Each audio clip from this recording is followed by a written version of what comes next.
పడినటువంటి మూర్తి. అటువంటి మహానుభావుడు ఏ చేతితో దశావతారాలలో ఉద్ధరించాడో ఆ స్వామి దర్శనమే దశావతార దర్శనము.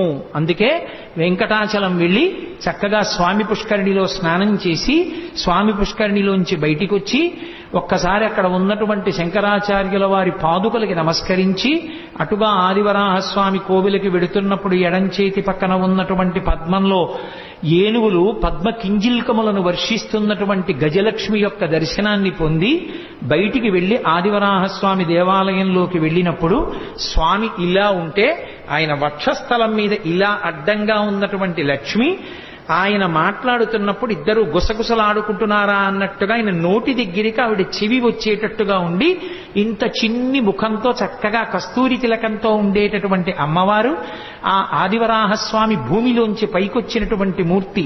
ఆ ఆదివరాహస్వామి దర్శనం